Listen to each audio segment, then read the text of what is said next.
L'évangile est un message qui annonce des vérités, est un message qui vient mettre à la lumière ce qui est caché, et ce n'est pas quelque chose de facile. Le message de l'évangile est un message qui dérange. Dans Matthieu 5, 43, Jésus a dit, vous avez appris qu'il a été dit, tu aimeras ton prochain et tu haïras ton ennemi. Mais moi je vous dis, aimez vos ennemis, bénissez ceux qui vous maudissent, faites du bien à ceux qui vous haïssent et priez pour ceux qui vous maltraitent et qui vous persécutent, afin que vous soyez fils de votre Père qui est dans les cieux. Amen. Matthieu 5, 43. Alléluia. Jésus est venu annoncer la bonne nouvelle du royaume de Dieu. Jésus a envoyé ses disciples et il a dit, annoncez la bonne nouvelle du royaume de Dieu. Dites aux nations, le royaume de Dieu s'est approché de vous. Il a dit à ses disciples avant de partir, après sa mort, faites des nations mes disciples, baptisez-les au nom du Père, du Fils et du Saint-Esprit et enseignez-leur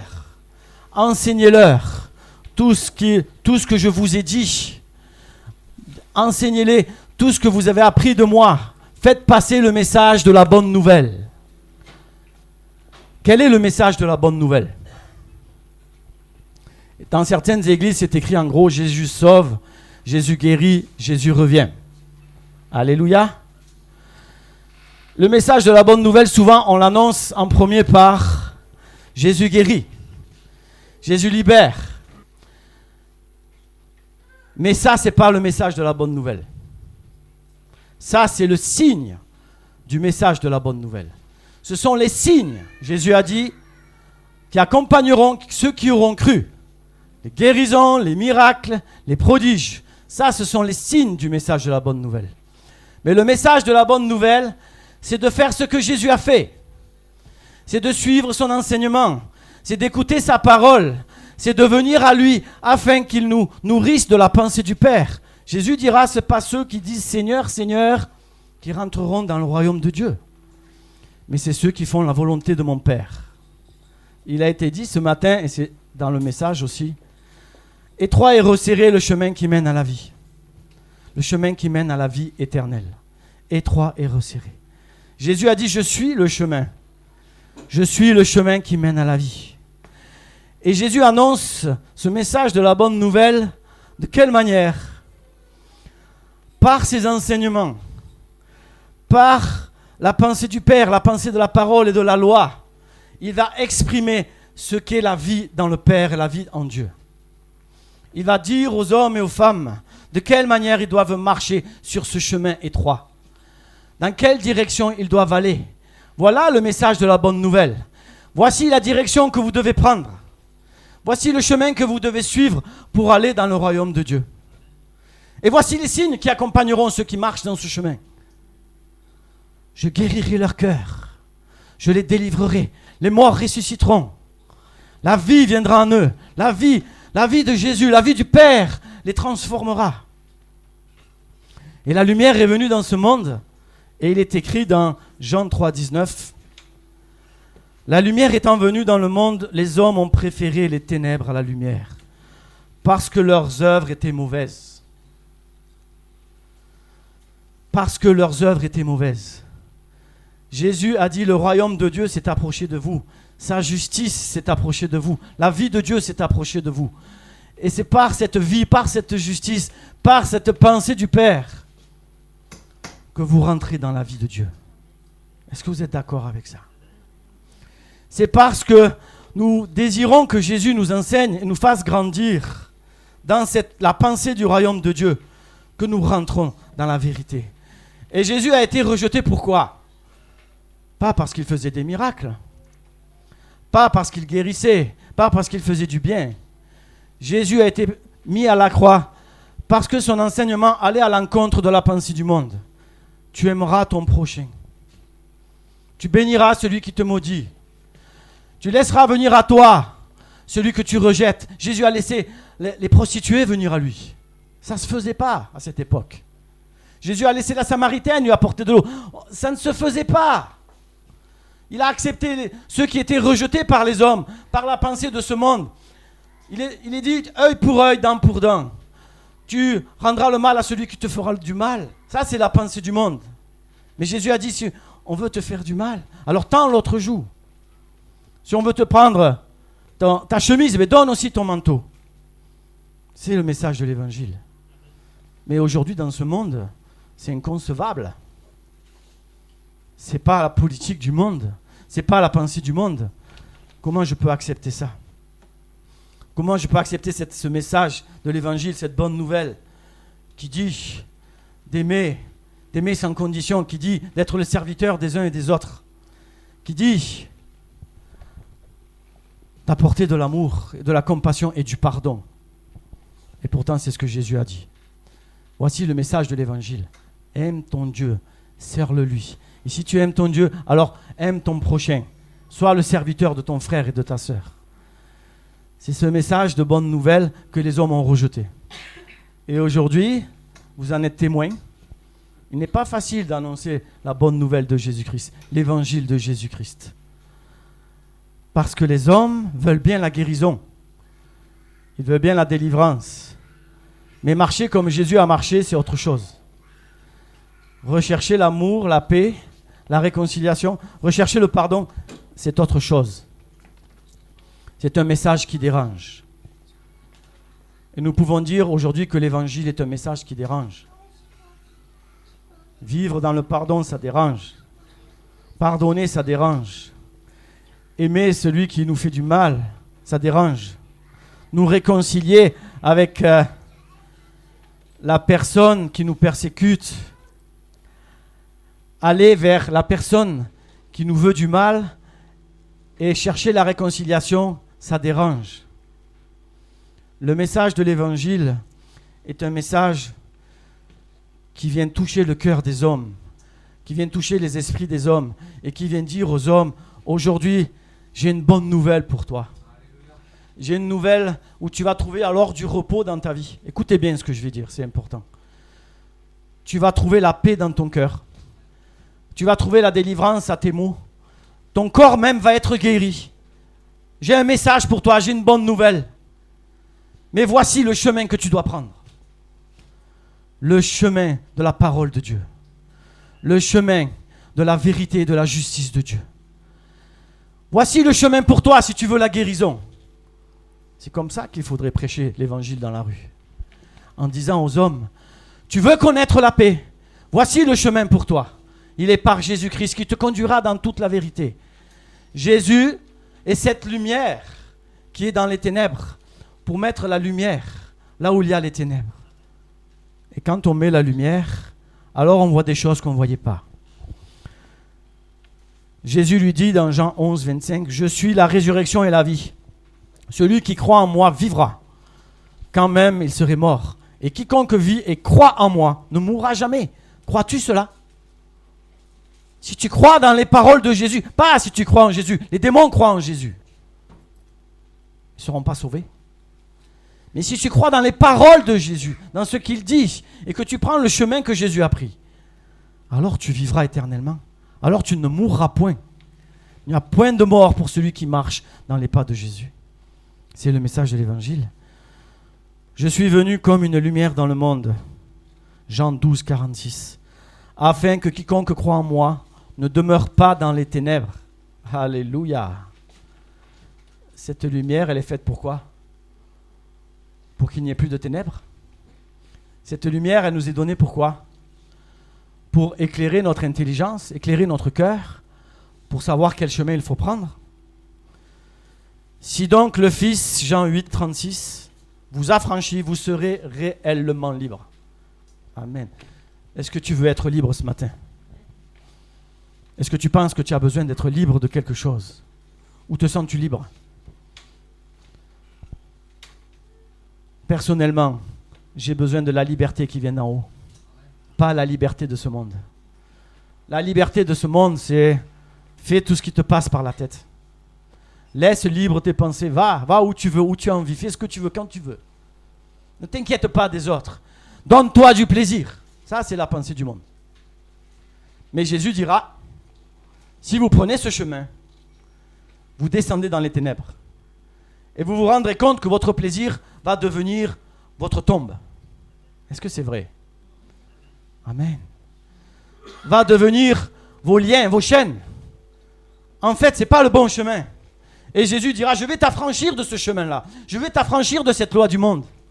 Je veux t'affranchir et te montrer quel est le chemin que tu dois prendre. Et le Seigneur donne une direction. Il donne une direction aux hommes. C'est la bonne nouvelle de Jésus-Christ. Et il dira dans Jean 17, 14, je leur ai donné ta parole. Et le monde les a haïs, parce qu'ils ne sont pas du monde, comme moi je ne suis pas du monde. Cette parole que Dieu nous donne, elle est en opposition avec les paroles du monde. Et c'est pour ça que on a fait mourir Jésus. Et toi, aujourd'hui, si tu vas à l'encontre des paroles du monde, on cherchera à te faire mourir. Jean 16, 33. Je vous ai dit ces choses afin que vous ayez la paix en moi. Vous aurez des tribulations dans le monde, mais prenez courage, j'ai vaincu le monde. Alléluia. J'ai vaincu le monde, prenez courage. Et à partir de là, le Seigneur nous donne une direction. Et je peux faire une parenthèse à ce moment-là et dire, quel choix tu as fait ce matin? Quel choix tu as fait? Quelle direction tu as fait ce matin? Et je m'adresse aussi à des chrétiens. Je m'adresse aussi à ceux qui ont grandi dans l'église. Où en es-tu ce matin? Quelle direction as-tu prise? Est-ce que tu écoutes? Est-ce que tu prends la voie de la pensée de ce monde? Ou est-ce que tu prends la voie de la pensée de l'évangile, de la bonne nouvelle de Jésus-Christ? Où en es-tu ce matin? Quelle direction as-tu prise? Et à partir de là, tu as une direction à prendre. Tu as un chemin tout tracé pour toi. Et oui, c'est un chemin étroit. C'est un chemin qui va te bousculer, qui va aller à l'encontre de ce qu'on t'a enseigné, ce qu'on t'a dit. Et la parole de l'évangile, elle va avoir 3 impacts principaux. Le premier, c'est qu'elle va commencer à bousculer notre entourage. Elle va déranger ce qui nous entoure. Du moment que je prends une autre direction que celle du monde, que celle de ma famille, que celle de mes relations, de mes amis, tout à coup tu commences à sortir du cercle de l'amitié de ces hommes et de ces femmes, et même de ta famille. Tu ne penses plus comme eux. Tu ne mets plus tes plaisirs dans leurs plaisirs. Tu ne parles plus comme eux. Tu prends une autre direction dans tes mots. Tu prends une autre direction dans tes convictions, dans les chemins que tu prends. Tu prends une position qui n'est pas la leur. Forcément, tu déranges. Forcément, on va te persécuter d'une manière ou d'une autre. Et c'est l'effet que fait la parole de Dieu quand elle vient dans un homme, quand elle vient dans une âme. Elle commence par déranger les gens qui nous entourent. Elle commence par nous bousculer. C'est pour ça qu'il est écrit, Jean 17, 14, « Je leur ai donné ta parole, et le monde les a haïs, parce qu'ils ne sont pas du monde, comme moi, je ne suis pas du monde. » Un peu plus loin, ou avant, Jean 16, 33, « Je vous ai dit ces choses, afin que vous ayez la paix en moi. Vous aurez des tribulations dans le monde, mais prenez courage, j'ai vaincu le monde. Jésus a vaincu le monde. » Alléluia. Parce que vous n'êtes pas du monde, alors ils vous ont haï, comme ils ont haï le Seigneur. Et donc, la parole de Dieu a un impact dans notre entourage, mais elle a aussi un impact dans notre vie, dans nos habitudes. Elle vient toucher nos habitudes, notre manière de faire. Elle vient nous bousculer dans ce que nous pensions faire d'ordinaire, comme quelque chose de normal. Est-ce que vous vivez ça? Est-ce que vous avez remarqué que depuis que vous êtes chrétien, ou plus vous avancez avec le Seigneur, plus vos habitudes prennent une autre direction. Plus ce qui vous pensez être juste, ou ce que vous pensiez avoir compris, ça commence à prendre une autre direction. Et que votre marche ne ressemble plus du tout. Elle ne ressemble plus du tout à ceux qui vous entourent, à ce que vous pouvez voir à la télévision, à ce que vous pouvez entendre à la radio. Ça ne ressemble plus à ce que vous pouvez entendre dans les actualités. Et ça vous touche plus profondément. Parce que la parole de l'évangile commence à faire votre effet en vous. Elle fait son effet en moi. Dans Éphésiens 4, 17, voici donc ce que je dis et ce que je déclare dans le Seigneur. C'est que vous ne devez plus marcher comme les païens qui marchent selon la vanité de leurs pensées. Et le Saint-Esprit te donne une autre direction. Il commence à te bousculer dans ta vie personnelle, dans tes habitudes. Et tu ne peux plus marcher selon l'habitude de tes pensées. Alors ne vous inquiétez pas, c'est bon. C'est bon signe. Dites merci au Seigneur, c'est bon signe. Je suis bousculé dans mes habitudes. Je suis bousculé dans mes projets, dans mes pensées. Je ne comprends plus rien. C'est bon signe. Je ne marche plus selon la convoitise de mes pensées, les objectifs que j'avais avant. Et pourquoi je me battais, je ne comprends plus. Ça n'a plus de valeur. Il y a quelque chose d'autre qui se dessine devant moi. C'est le message de l'évangile qui fait son effet dans nos cœurs. Amen. C'est bon signe. Puis ayant appelé la foule, Jésus dira dans Marc 8, 34, avec ses disciples, il leur dit, si quelqu'un veut venir à moi, qu'il renonce à lui-même, qu'il se charge de sa croix, qu'il me suive. Car celui qui voudra sauver sa vie la perdra, mais celui qui perdra sa vie à cause de moi et de la bonne nouvelle la sauvera. Amen. Et plus précisément dans Luc 14, 33, ainsi donc, quiconque d'entre vous ne renonce pas à tout ce qu'il possède ne peut être mon disciple. Ou si on avait un prédicateur aujourd'hui qui dirait ça, on dirait il va un peu trop fort, lui, il va un peu trop loin. Qui dirait renoncez à tout ce que vous possédez, donnez tout aux pauvres, suivez Jésus-Christ, sortez de vos maisons, allez dans les rues, donnez votre vie pour ceux qui souffrent. On dirait il n'a rien compris. Il y a d'autres méthodes bien plus simples, bien plus faciles. Et pourtant, c'est ce que Jésus a dit là. C'est ce que Jésus a dit. Si vous ne renoncez pas à tout ce que vous possédez, vous ne pouvez être mon disciple. L'évangile ne dérange pas. Ce message ne dérange-t-il pas? Ce que Jésus a voulu dire et ce qu'il a dit, là, il l'a très bien dit, il n'y a rien à rajouter. Nous avons besoin d'être délivrés de nos pensées, d'être délivrés de nos convoitises, de ce pourquoi le monde nous a appris à nous battre et a appris à construire pour le royaume de Dieu. Pour construire, non pas pour quelque chose qui périt, mais pour quelque chose qui est éternel. Quel est ton choix? Quel est mon choix? Est-ce que je veux construire pour quelque chose d'éternel? Ou est-ce que je veux construire pour avoir une belle vie jusqu'à ma mort? Une courte vie, mais une belle vie. Je préfère construire pour l'éternité. Vous, je ne sais pas, mais moi, je préfère construire pour l'éternité. Ainsi donc, Dieu, l'évangile de Jésus-Christ, vient déranger mon entourage, déranger mes habitudes et aussi déranger mon avenir. Parce que puisque je suis dérangé dans mes choix, puisque je prends une autre direction, alors un avenir pour moi est différent. Un avenir pour moi m'attend. Un avenir dans lequel je n'avais jamais réfléchi, dans lequel je n'avais jamais fait des dessins parce qu'on ne m'avait jamais appris ces choses. Un avenir dans lequel je ne sais pas ce qu'il y a devant. Je le sais simplement par la parole de Dieu, mais je marche par la foi. Et cet avenir, la parole de Dieu nous dit dans Éphésiens 2, 10, nous sommes son ouvrage, ayant été créés en Jésus-Christ pour de bonnes œuvres que Dieu a préparées d'avance afin que nous les pratiquions. Le Seigneur nous appelle à rentrer dans ce message de la bonne nouvelle pour accomplir des œuvres préparées d'avance, celles que Dieu a préparées. Est-ce que je pense que les œuvres que Dieu a préparées sont bonnes pour moi? Est-ce que je crois que ces œuvres que Dieu a préparées d'avance pour moi, elles viennent de lui, elles sont bonnes, elles ont un avenir pour moi? Oui, parce que tout ce que Dieu a fait est bon. Dans toute sa création, il a construit des choses éternelles, des choses qui se renouvellent, des choses qui apportent la vie en abondance.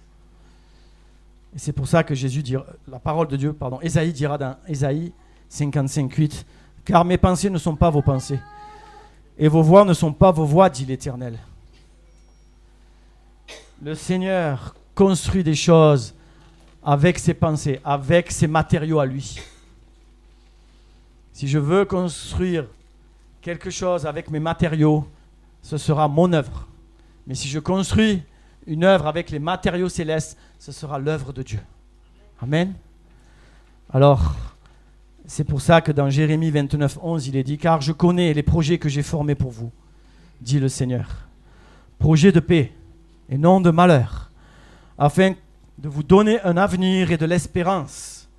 Vous invoquerez et vous partirez. Vous me prierez, je vous exaucerai. Vous me chercherez et vous me trouverez si vous me cherchez de tout votre cœur.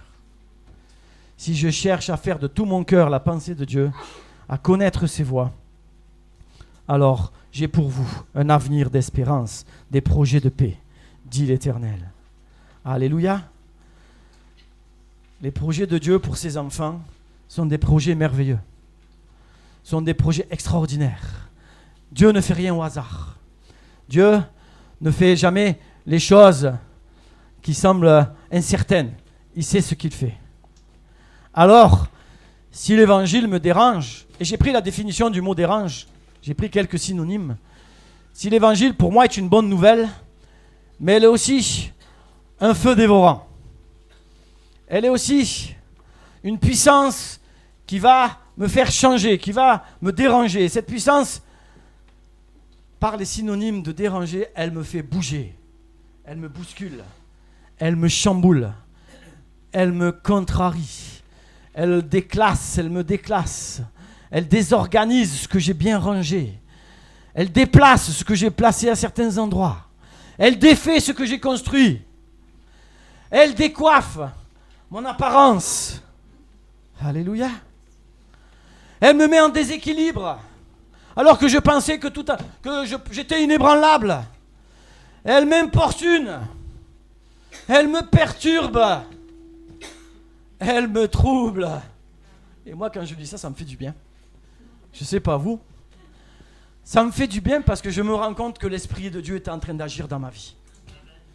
Si vous êtes passé par tous ces synonymes, c'est que Dieu travaille dans votre vie. Et c'est une bonne nouvelle. Voilà la bonne nouvelle de Jésus-Christ pour vous ce matin, mes frères et mes sœurs. Vous êtes dérangés? Alléluia.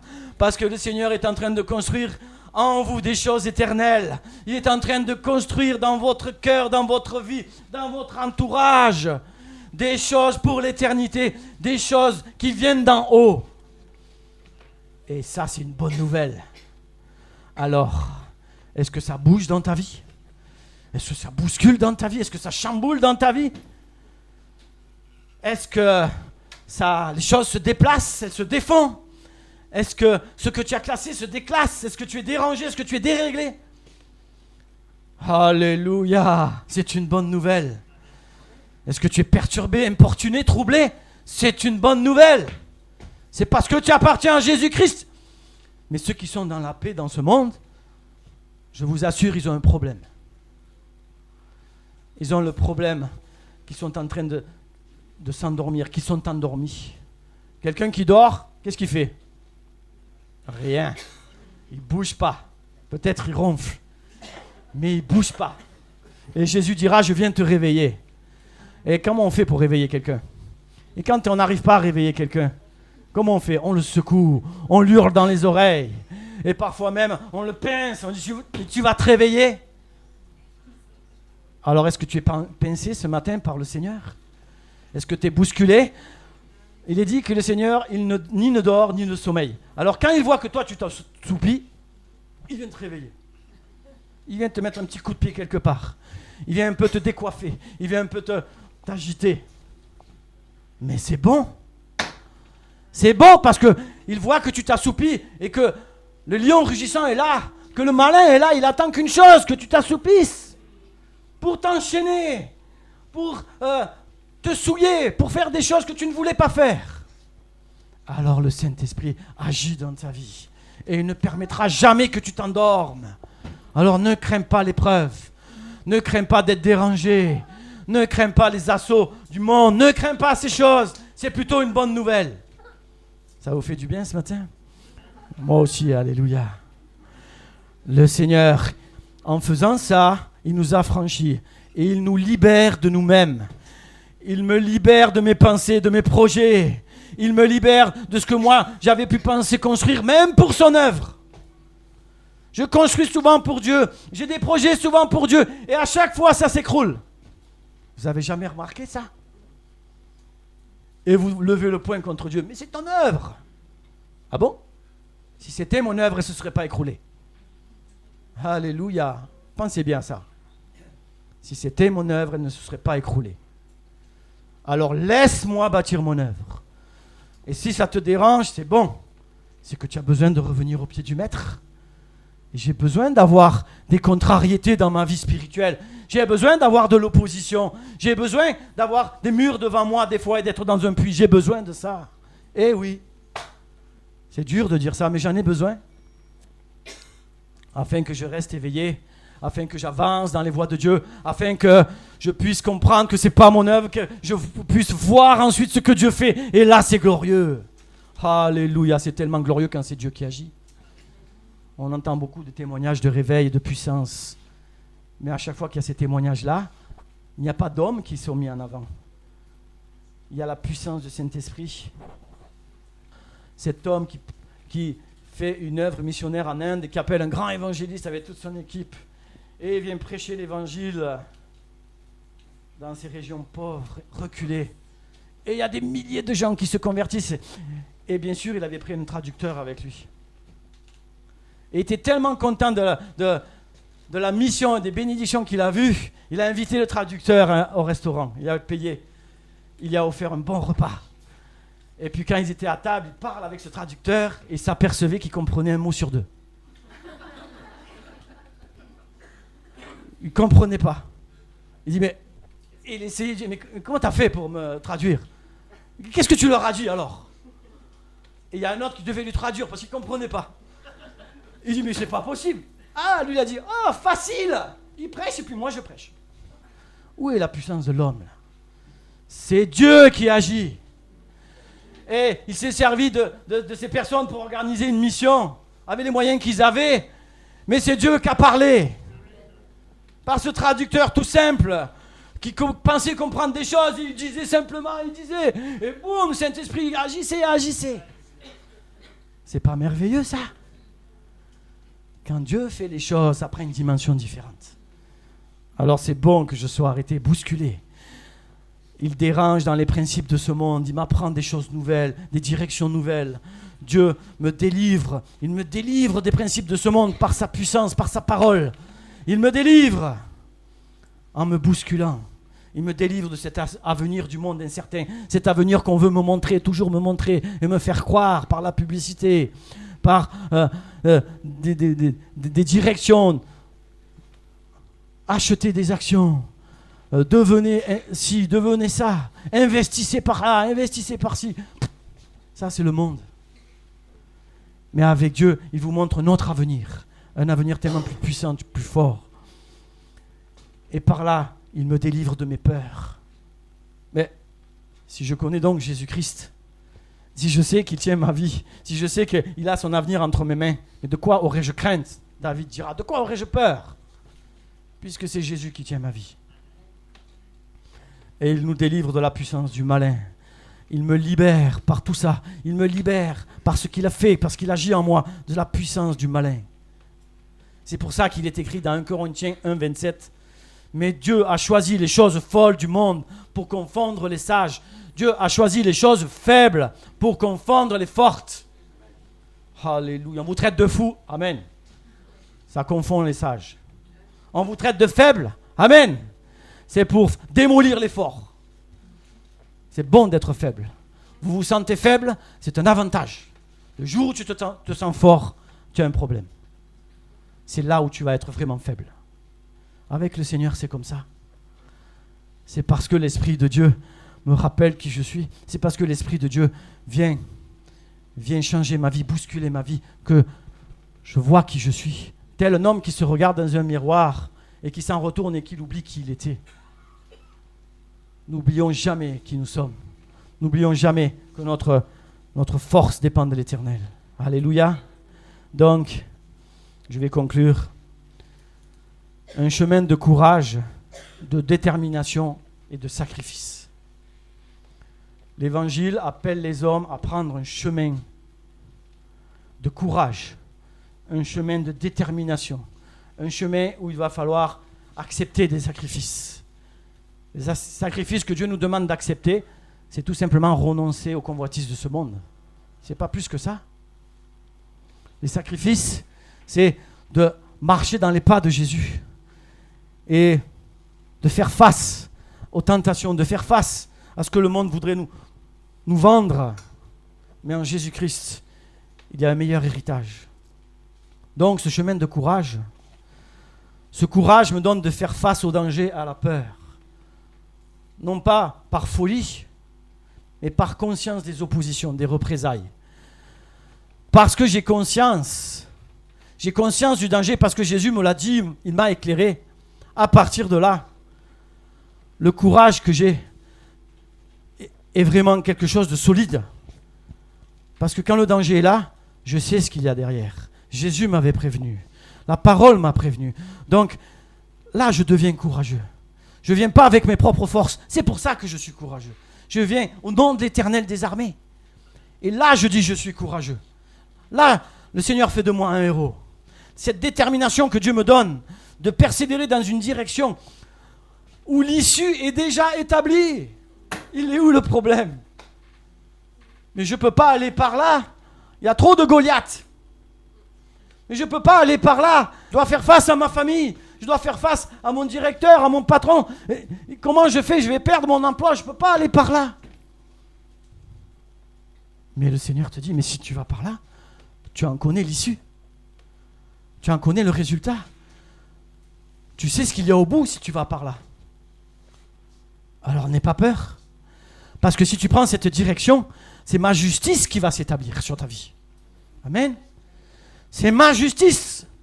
C'est la justice de Dieu et elle est irrévocable. Si tu vas face au Goliath, c'est ma justice qui va s'accomplir. Mais si tu veux les contourner, alors c'est la justice des hommes qui va s'accomplir. C'est pour ça qu'il faut être déterminé. Parce que nous savons ce qu'il y a au bout. Nous voyons en esprit par la foi ce que Dieu a déjà établi. Et bien sûr, il y aura des sacrifices par ces chemins-là. Les sacrifices à ne pas chercher nos intérêts, à accepter l'épreuve que je vais devoir accepter. Cette tempête, il va falloir que je la traverse. Mais au bout, il y a le rivage.